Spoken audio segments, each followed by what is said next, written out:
एरी मेरे सदगुरु पकड़िए बाँ, ओ नहीं तो मैं बह जाती।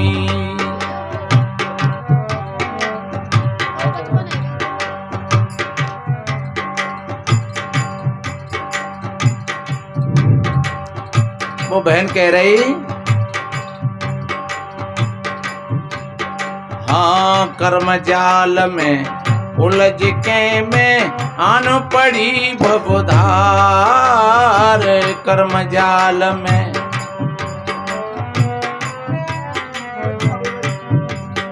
हाँ कर्म जाल में उलझ के मैं आन पड़ी भवधार। विषय वासना के बस होकर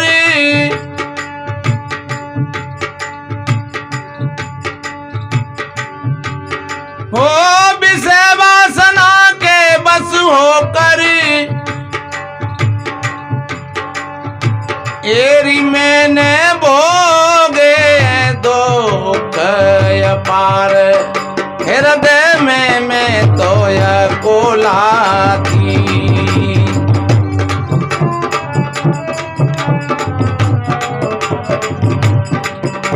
नहीं तो मैं बहे जाती।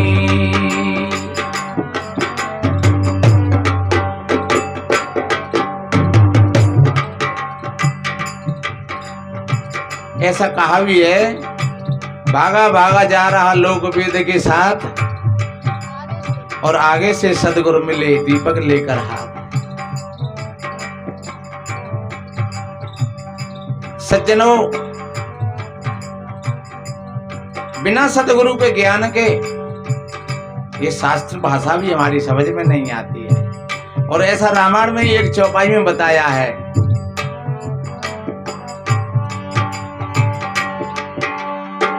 श्रुति पुराण बहु कयो पाई, छूटे न हदिक हदिक रजाई। छूटे शास्त्र और पुराणों में बहुत बड़े बड़े साधन बताए, लेकिन जीव जितना पढ़ता जाता है और उतना ही उसमें उलझता हुआ चला जाता है। इसलिए कहा है कि संशय रूपी वेद शास्त्र सब समाधान नहीं कोय, वो समाधान सत्संग है बूझे बिरला। इसलिए जो भाई बहन सत्संग में आते हैं, जो ठीक गुरु के लाल हैं, वो ठीक समझ करके और अपने जीवन को बढ़िया बना लेते हैं, अच्छा बना लेते हैं। वो बहन कह रही,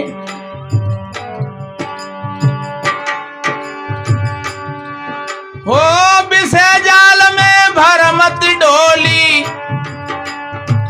एरी मैंने भोगे दुख अपार। हृदय में मैं तो यह कोलाती, एरी मेरे सदगुरु पकड़िए बाँ, नहीं तो मैं बहे जाती।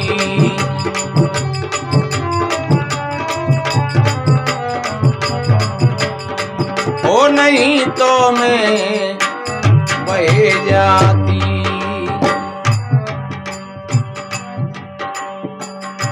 सदगुरु कबीर साहब जी ने कितना बढ़िया कहा है, झगड़ो एक बड़ो राजा राम, जो निर्वार है सो निर्वाण। ब्रह्म बड़ा की जहां से आया, वेद बड़ा की जिन्हें उपजाया, ईमन बड़ा के जय मन माना, और राम बड़ा के राम ही जाना। फिर कबीरा फिरे उदास, और तीरथ बड़ा के तीरथ का दास। सदगुरु कहते हैं कैसा झगड़ा बड़ा हुआ है हे राजा राम, लेकिन जो उसका निर्वाण कर लेता है वो परख करके अलग हो जाता है। जो निर्वाण कर लेता है वही निर्वाण पद को प्राप्त होता है। वेद बड़ा नहीं है, वेद को बनाने वाला और वेद को समझने वाला बड़ा है। राम बड़ा नहीं है, लेकिन राम को समझने वाला। सतगुरु कबीर साहब जी ने कहा है, जो दशरथ के राम थे अयोध्या वाले, उनको सभी संसार के लोग जानते हैं, लेकिन जो हृदय में राम बसा हुआ है, उस मर्म को, उस वेद को तो कोई कोई जान पाते हैं। इसलिए ईमन बड़ा का जय मन माना, ये मन बड़ा नहीं है, ये मन बड़ा का जय मन माना। जिस मन से जो कुछ माना वो बड़ा नहीं है। देवी माने, देवता माने, जंत्र मंत्र तोना टोटका भैरव भवाने, जो कुछ माने सो मानंदी। पर माने कैसे? वो मानने वाला बड़ा है कि जो मानी चीज वो बड़ी होगी। इसलिए मेरे बहन भाइयों, मन की मानंदियों में कभी नहीं फंसना चाहिए। जो राम को जानता है वो राम से भी बड़ा है। जो सारे तीर्थ और मूर्तियों को जानता है और मानता है, तो वो तीर्थ और मूर्ति बड़े नहीं है। जिन मूर्तियों को जिसने जाना, जिन तीर्थों को जिसने जाना, क्योंकि अगर पुजारी न हो तो फिर कौन करेगा पूजा, और कौन जानेगा उस मूर्ति को। मूर्ति अपना पुजारी तैयार नहीं कर सकती है। पुजारी में वो शक्ति है कि अगर मूर्ति फूट जाए तो फिर वो दूसरी मूर्ति ला करके उसकी स्थापना करवा देगा। बताते हैं,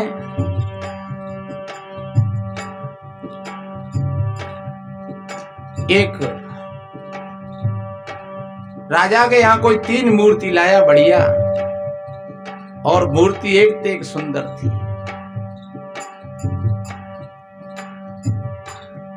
और एक पुजारी रखा गया पूजा करने के लिए।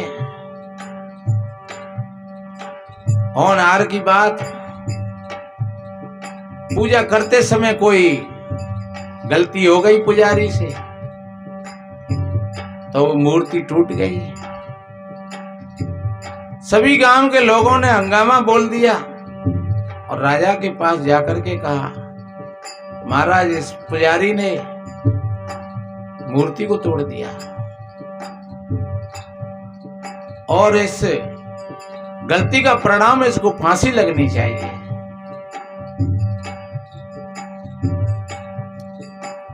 राजा ने कहा तो ठीक है, हम हुक्म देते हैं कि कल 12 बजे इस पुजारी को फांसी लगा दी जाए। जब 11 बज रहे, 1 घंटा का समय रह गया, राजा ने पूछा पुजारी से, बता क्या खाएगा, किससे मिलेगा और क्या करेगा? बोले महाराज, जो वो मूर्ति 2 रखी है, मैंने उनके दर्शन करने जाऊंगा। और वो गया और वहां से एक डंडा लेकर के और उसने धड़ाम धड़ाम दोनों मूर्तियों को तोड़ दिया। लोगों ने और हंगामा मचा दिया। अरे बेवकूफ, तुझको शर्म नहीं आई? अब तू मरने के लिए जा रहा है और तूने 2 मूर्तियों को और तोड़ दिया। बोले भैया, अब मरना तो है ही मेरे को, लेकिन मैंने सोचा कि कम से कम 2 लोग तो बच जाएंगे, और क्योंकि ये मूर्ति तो बनी है तो ये टूटेंगी जरूर। जैसे मेरे से गलती वही किसी और पुजारी से गलती होगी, और जब और पुजारी से गलती होगी तो फिर उसको भी फांसी लगेगी। इसलिए मेरी समझ में आया कि मैं तो जा ही रहा हूं, ताकि कम से कम 2 तो और बचाए दूं। सज्जनों, ये नियम है सृष्टि का, जो चीज बनती है वो बिगड़ती है। चाहे मूर्ति हो, चाहे मंदिर हो, चाहे उसमें मंदिर में भगवान हो, भगवती हो, एक दिन बना करके उनकी स्थापना होती है और एक दिन कभी वक्त आ जाता है तो वो टूट जाती है, मंदिर भी बिगड़ जाते हैं। और एक बार नहीं, ये हजारों बार बिगड़ चुके और बन चुके हैं। इसलिए उस पुजारी ने कहा कि महाराज, मैंने इसलिए तोड़ा है कि कम से कम 2 लोग तो बच गए। अंत आज मेरे को फांसी लगी है, फिर कल और दूसरे को लगती, परसों और तीसरे को लगती। और महाराज, ये सब इंसान के लिए है, इंसान इनके लिए नहीं है। इंसान के लिए मंदिर हैं, लेकिन मंदिरों के लिए इंसान नहीं है। जो मंदिरों पर अगर इंसानों की बलि लगाई जाए तो वो मंदिर मंदिर न रह करके फिर वो शमशानों में गिनती हो जाएगी उनकी। इसलिए मैंने इन मूर्तियों को तोड़ दिया। राजा की एकदम बात समझ में आई और राजा ने उस पुजारी से क्षमा मांगी कि भाई, वास्तव में मैंने गलत फैसला लिया था। अरे जब मूर्ति है, हमने बनवा करके मंगवाई थी और फिर मंगवा लेंगे बनवा करके, लेकिन हम इंसान को तो नहीं बना सकते हैं। और जिसको हम बना नहीं सकते हैं तो उसको तोड़ने का और मारने का फिर क्या हक है हमारा। एक राजा को बड़ा घमंड था, बहुत अच्छा महल बनवाया उसने। और जब कोई अतिथि, जब कोई लोग आते तो सबसे पूछता, बताओ कैसा है मेरा महल, इसमें कोई कमी बताओ। और सच्ची बात कहने की हर किसी में दम भी नहीं होती है। और राजा महाराजाओं के मुंह पर तो कोई कहने वाला होगा, वो भी एक बार के लिए चुप रह जाएगा कि पता नहीं भैया, ये राजनीति अंडा ठेसी को उल्टो ही न सूदो ही, पता नहीं क्या बोल दे और क्या कर दे। कोई भी जाता राजा पूछता, बताओ मेरा महल कैसा है, इसमें कोई कमी है। एक बार कोई साधु महात्मा आए, कोई फक्कड़, और राजा ने उसने महल को दिखाया।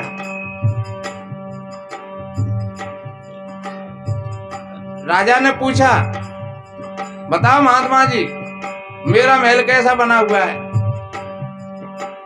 इसमें कोई कमी हो तो बताओ। महात्मा ने कहा कि कमी तो बहुत है इसमें। क्यों, क्या कमी है?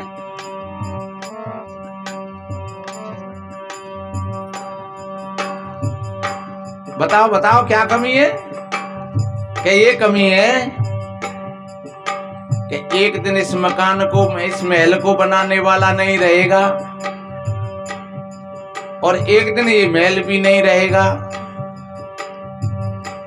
ये कमी है इसमें। जिसने बनाया है वो भी नहीं रहेगा और जो बना हुआ है ये भी नहीं रहेगा। ऐसा कहा है।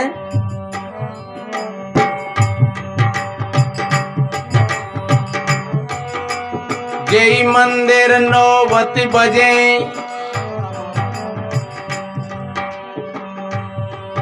और करें पतुरिया नाच, ते मंदिर सुने पड़े।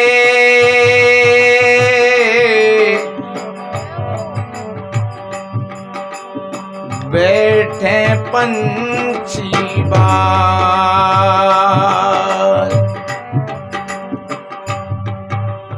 कभी इन महलों के अंदर नौबतें बजती थी, पतुरियाओं के नाच होते थे, हजारों हजारों लोगों की सभाएं बैठती थीं। आज वो सूने पड़े हुए हैं। काऊ की दीवार को सक गई, काऊ की छतरी गिर गई, काऊ को खम्भ टूट गो, काऊ को पत्थर के तो लटक रहा है। ऐसा हमने जाकर के देखा है। बड़े बड़े किले वीरान पड़े हुए हैं, कहीं कहीं तो नाम ही नाम रह गए हैं। इसलिए मेरे बहन भाइयों, मकान बना लो बढ़िया, लेकिन अहंकार मत करना, घमंड मत करना।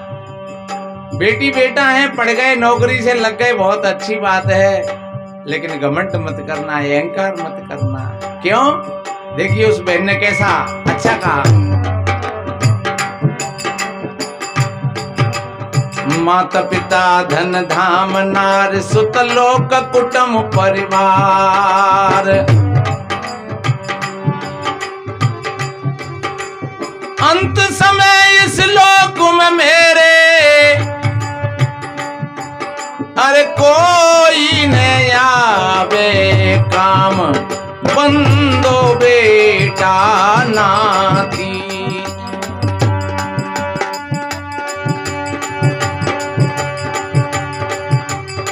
एरी मेरे कोई न आवे काम, बंदो बेटा नाती। एरी मेरे सदगुरु पकड़िए बाँ, नहीं तो मैं बहे जाती।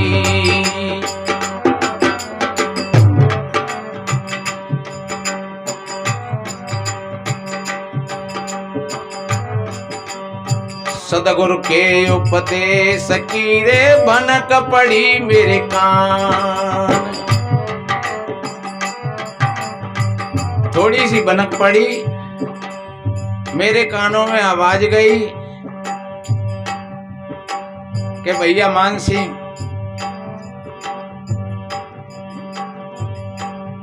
इस किशोरी वाटिका में सत्संग करा रहे हैं, संत महात्मा पधारे हुए हैं।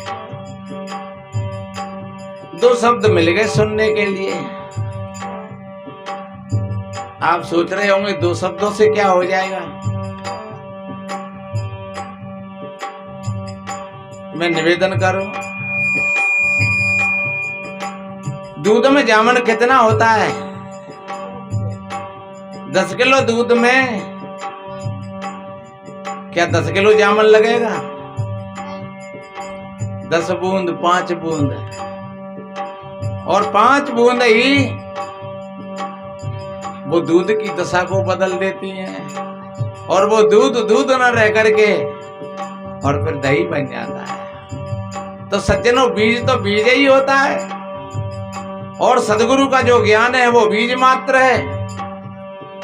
क्योंकि वृक्ष तो फिर साधक बनाता है उसमें से, उस बीज में से वृक्ष तो फिर कोई साधक बनाता है। बताऊंगा मैं आगे।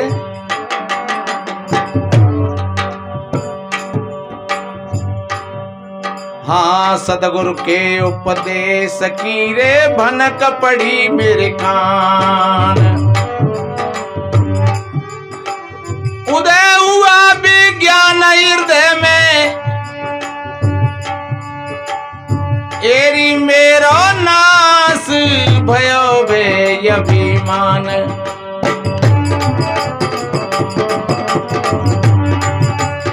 एरी मेरो नाश भयो अभिमान, बनी राती माती।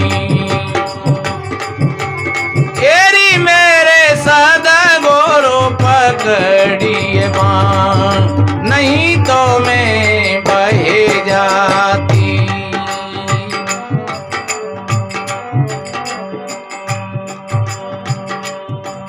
हाँ, जो न बजे गुरु ज्ञान को रे मानस तन को पाए। हाँ, जो न बजे गुरु ज्ञान को रे मानस तन को पाए।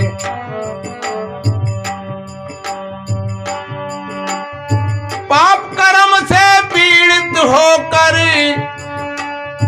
एरी वो तो नरक समावे जाए, देखी फाटे छाती। एरी वो तो नरक समावे जाए, देखी फाटे छाती। एरी मेरे सदगुरु पकड़िए बाँ, नहीं तो मैं बहे जाती।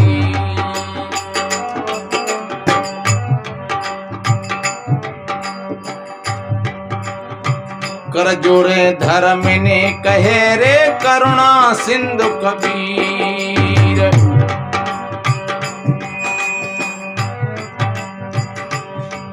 हाँ कर जो रे धर्मिनी कहे रे करुणा सिंधु कबीर।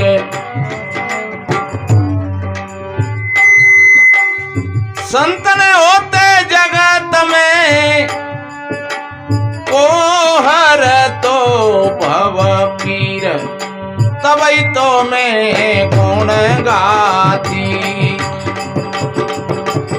एरी मेरी को हर तो भव पीर, तबई तो मैं गुण गाती। एरी मेरे सद गोरो पकड़िए बाँ, नहीं तो मैं बहे जाती।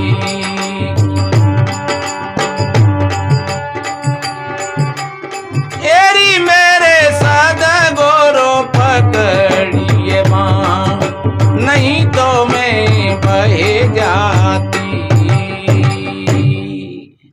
कितना बढ़िया कहा, कर जो रे धर्मिन कहे करुणा सिंधु कबीर।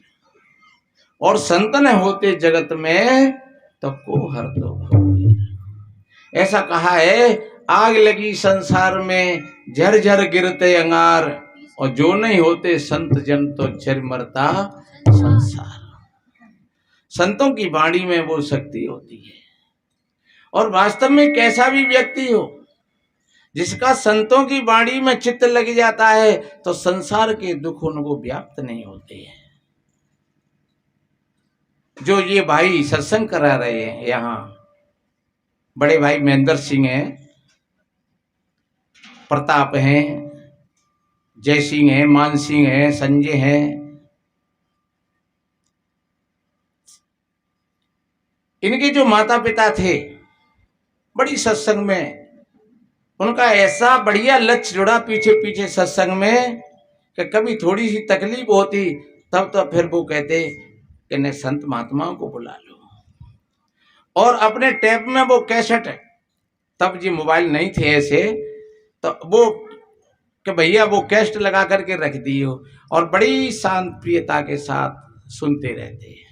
और मैंने देखा जब उनका शरीर पूरा हुआ, बिल्कुल ऐसे लग रहा था कि मानो अब भी ये जिंदे बैठे हुए हैं। अंदर जब भीतर से वो निकल जाता है, जिसको कहते हैं सत्यम शिवम सुंदरम, जब वो सुंदर निकल जाता है तो ये शरीर असुंदर रह जाता है। जब शिव निकल जाता है तो ये सब पड़ा रह जाता है, और सत्य निकल जाता है तो ये झूठ पड़ा रह जाता है। लेकिन जब बैठाल दिया उनको फेंटा बांध करके, ऐसा लग रहा कि मानो बिल्कुल जैसे के तैसे ही बैठे हुए हैं। आज भी उनके चित्र जब देखती है तो लगता है कि ये बिल्कुल, ये तो फोटो ये जीवित थे तब के हैं। उनके चेहरा पर बिल्कुल कोई मायूसता न थी, कोई उदासीनता नहीं थी। बच्चों ने बड़ी अच्छी सेवा की थी, सभी भाइयों ने बड़ा अच्छा स्नेह दिया था, और दोनों माता पिता बड़ी अच्छी स्थिति में, और वो दुनिया से विदाई लेकर के गए। मेरे साथ में एक महात्मा रहते थे, निर्मल बाबा, दाढ़ी थे, ढोलक बजाते थे। दीपावली से एक दिन पहले बड़ी अच्छी स्थिति में बैठते उठते ही चाय पी करके लेटर में गए, और कह रहे लड़काओं से कि भैया मेरे एक इंजेक्शन लगवा दियो तो एक दिन की मेरी उम्र बढ़ जाएगी। तो कि बाबा हवाले चलेंगे। और वो गए लेटरिंग में, और लेटरिंग से निकल करके आ रहे तो थोड़ा सा शरीर हिल रहा था। एक लड़का ने कहा बाबा कैसे, बैठ जाओ। बैठ गए, चाय वाय पी ली, कि चलो अब इंजेक्शन लगवा लाए आप गए। अरे अब लग गई इंजेक्शन, और कुर्सी पे बैठे के बैठे जैसे के तैसे ही रह गए। सज्जनों, वास्तव में थोड़ा सा अगर कहीं संकट आ जाए शरीर पर और ज्ञान नहीं है तो वो व्यक्ति रोता है, चिल्लाता है, जिन्हें बुलाओ उन्हें बुलाओ, बहुए उसको भी उसको भी। लेकिन उसके सारे के सारे अरमान थोते हो जाते हैं, क्योंकि जिनको बुलाता है, अब करें तो करें क्या, कोई करेगा भी क्या उसमें। और जिनको ज्ञान होता है वो जानते हैं अब किसको बुलाएं किसको नहीं बुलाएं, अब जो कुछ है वो सब है, अब कोई चिंता नहीं है। तो सज्जनों, वो सदगुरु के ज्ञान में शक्ति होती है कि कैसी भी परिस्थिति हो, कितनी बड़ी आफत हो, कितना बड़ा संकट हो, लेकिन जब वो लौट करके अपनी तरफ देखती है तो वो सब ऐसा जान लेती है कि ये सारी की सारी लहरें, ये सारे के सारे तूफान ये ऊपर ही हैं, ये नीचे गहराई में कुछ नहीं है। जैसे लहर बनती है समुद्र में तो कहाँ बनती है, ऊपर, नीचे नहीं है। अगर किसी में थोड़ी डूबने की कला है तो वो नीचे डूब गया तो सारी लहरें ऊपर रह गई। ऐसी लैन उन साधकों पर होती है जिनको सदगुरु का ज्ञान होता है। वो बहन कह रही, कर जोरे धर्मिन कहे करुणा सिंधु कबीर। धर्मिन कोई व्यक्तिगत शब्द नहीं है, धर्मिन का अर्थ ही है हमारे भीतर में धर्म पैदा हो जाए। धर्म हिंदू नहीं है, धर्म इस्लाम नहीं है, धर्म सिख नहीं है, धर्म ब्राह्मण नहीं है, धर्म क्षत्रिय नहीं है, धर्म वैश्य नहीं है, धर्म शूद्र नहीं है। और धर्म कभी टूटता नहीं है, धर्म कभी फटता नहीं है। धर्म का अर्थ ही होता है धार एति स धर्मा, जो किसी को धारण किए है उसको धर्म कहते हैं। धर्म के अंग जरूर बतलाए, कौन कौन से, कि दया धर्म का मूल है और पाप मूल अभिमान, तुलसी दया ने छाड़िए जब लग घट में प्राण।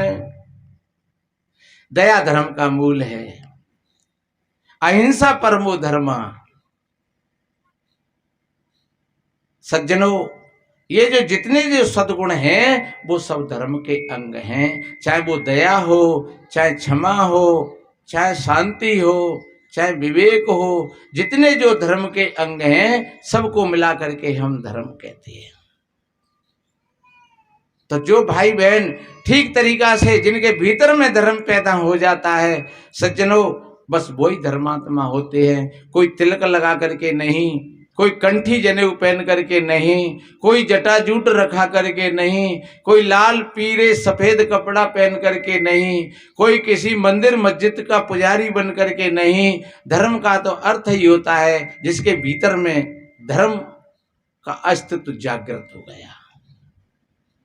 धर्म का अस्तित्व जागृत हो गया तो फिर उसके भीतर में दया भी है, क्षमा भी है, संतोष भी है, फिर सारी की सारी चीजें वो उभर करके ऊपर आ जाती हैं। तो सज्जनों, हमारा जीवन अच्छा बनेगा, सुंदर बनेगा। और हम वास्तव में ही सोए हुए हैं। किसी भी जो विकार और विकृति में हमारा जीवन है, चाहे वो किसी प्रकार के नशा हो, चाहे वो किसी प्रकार के भेदभाव हो, चाहे वो किसी प्रकार के खान पान हो, चाहे वो किसी प्रकार के अंधविश्वास और रूढ़िवाद हो, चाहे वो किसी प्रकार के चमत्कार हो, इन सारी चीज़ों से उठ करके हमें अपना जीवन जीना चाहिए। जो सारे इन चीज़ों से ऊपर उठ करके जो जीवन जिएगा वो एक अच्छा शुद्ध एक मनुष्य बनेगा, एक अच्छा इंसान बनेगा और अपनी आत्म स्थिति में अपना जीवन जिएगा। तो सज्जनों, वास्तव में जो अपने आप से जुड़ करके, अपने परमात्मा से जुड़ करके फिर कोई काम करता है, उसका काम सराहनीय होता है, सुंदर होता है। और जो संसार में जो स्वार्थ के वशीभूत होकर के कोई काम करते हैं, सज्जनों, वो कामों की तो पूर्ति हो नहीं पाती है और जीवन वैसे ही धीरे धीरे धीरे धीरे आज काल दिन कई एक में अस्तर नहीं शरीर, और कहें कबीर कस राखी और कांचे वासन नीर। आज करेंगे, आज नहीं तो कल करेंगे, कल देखेंगे, परसों देखेंगे। और ऐसे ही ऐसे में कितना बढ़िया कहा है किसी ने कि आगाए अपनी मौत से कोई बसर नहीं, और सामान 100 वर्ष का पल की खबर नहीं। इसलिए काल करे सो काल है। जो काल की जो बात करते हो तो समझ लो कि वो काल है। एक छोटी सी बात कह करके पूरा करूं। कहीं पर एक महात्मा ये बोल रहे थे कि काल करे सो आज करे, आज करे सो अब, और पल में परलो हो गई तो बहुर करोगे कब। उधर की बात है जी अलीगंज कायमगंज उधर में तम्बाकू होती है बहुत। अभी हम ये कार्यक्रम करके आए 8 दिन पहले, तो अब भी वहां तम्बाकू, बहुत तम्बाकू खड़े थे, हजारों बीघा में तम्बाकू। तो वहां महात्मा बोल रहे थे इसी को, काल करे सो आज कर। और वो महात्मा जी के जहाँ आए डोकर और 10 रुपया रख करके और वो गए, उनके खेत में तम्बाकू पड़ी हुई थी कटी कटाई। उन्होंने अपने बेटाओं से कहा, बेटाओ चलो अभी तम्बाकू ढो करके और घर में रखनी है। मोड़े ने कही, दादा कल रात में कि तुम उड़ जाएगी तम्बाकू, सवेरे कर लेंगे जा काम है। अरे की पागल कहूं के। सो डोकरा ने नहीं सुनी एकौ की बात, 4 मोड़े रहे। डोकरा ने नहीं सुनी एकौ की बात और स्वयं वो रस्सा जेवरा लेकर के और आगे चल दिया। अब लड़काओं को भी शर्मी सौदा जानना पड़ा कि चलो अब तो भैया दादा गए तो फिर चलना ही चलना है। तो आगे डोकरा और पीछे चारों मोड़े और वो चिपटे। तो डाल भैया डाल भैया डाल भैया डाल भैया। तो रात के 2 बजे तक सारी तम्बाकू उन्होंने अपने खेत घर में भर दी। अब सो बेटा बढ़िया। तो अब वो सोए और 4 बजे ही पानी पड़ा, दे पानी दे पानी दे पानी। सो ऐसा हुआ, जा खेत की तम्बाकू बा खेत में, बा खेत की बा में, बा खेत की बा में। अब तम्बाकू तैत डोले।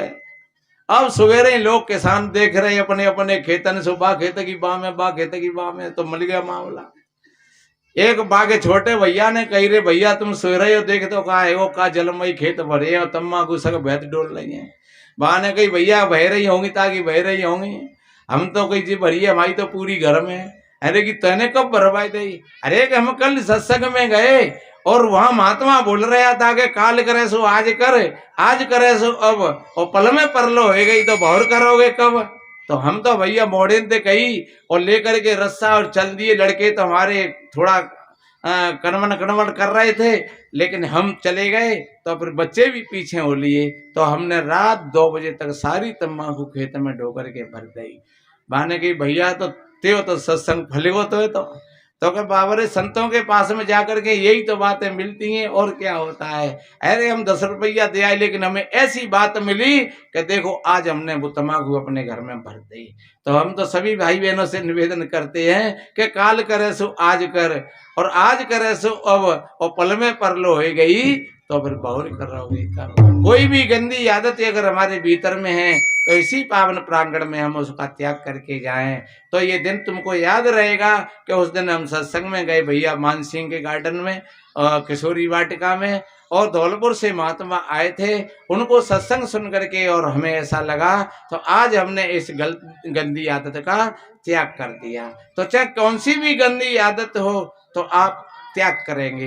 तो आज एक गंदी आदत का त्याग करोगे तो कल एक का, फिर परसों एक का, धीरे धीरे अपने मन का निरीक्षण परीक्षण करते चलोगे, अपने मन की किताब को देखते चलोगे, अपनी मन की फाइल को देखते हुए चलोगे तो निश्चित रूप से आपका मन निर्मल होगा, पवित्र होगा। आपकी भीतर की जो टटिया लगी है अज्ञान की, वो टटिया टूट जाएगी। आपका जीवन भी अच्छा बनेगा, सुंदर बनेगा। हम धन्यवाद देते हैं इन सभी भाइयों को। कल से हम आए हैं और यहाँ आप लोगों के बीच में बड़ा अच्छा लगा। गार्डन भी बहुत बड़ा अच्छा है और संत सदगुरुओं के आशीर्वाद के बढ़िया खूब अच्छा चलेगा। और इसी तरीक़ा से संत महात्मा आते जाते रहेंगे, क्योंकि यहाँ इस एरिया में हमारा यहाँ पहला कार्यक्रम हुआ है। उधर तो कार्यक्रम हमारे होते रहते बैरियल से उधर तो काफ़ी लोग आते। इधर में तो ठीक जानकारी भी नहीं थी, लेकिन फिर भी ठीक है। और भाई का भी ऐसा ही विचार था कि जो लोग आएंगे वो आएंगे, हम तो बस इतना ही है कि संत महात्मा आ जाएं, उनके पैर पड़े और उनको भोजन कराएं, थोड़ी सी संत वाणी हो जाए तो फिर बस हमारा इतने में ही हमारा काम पूरा हो जाएगा। तो संतों का भी यही भाव होता है मेरे भाई बहनों। है सर्वे भवन्तु सुखिनः सर्वे सन्तु निरामया सर्वे भद्राणि पश्यन्तु मा कश्चित् दुख भाग भवेत्। सभी के जीवन में आनंद हो, सभी का मंगल हो, सभी निरोग हो, सभी स्वस्थ हो, सभी का सुख और शांति में जीवन व्यतीत हो। इन्हीं शुभ मंगल कामनाओं के साथ यह वाणी को समापन की ओर ले चलते हैं। एक जयकारा लगाएंगे, बोलिए सद्गुरुदेव की जय, साहेब बंदगी।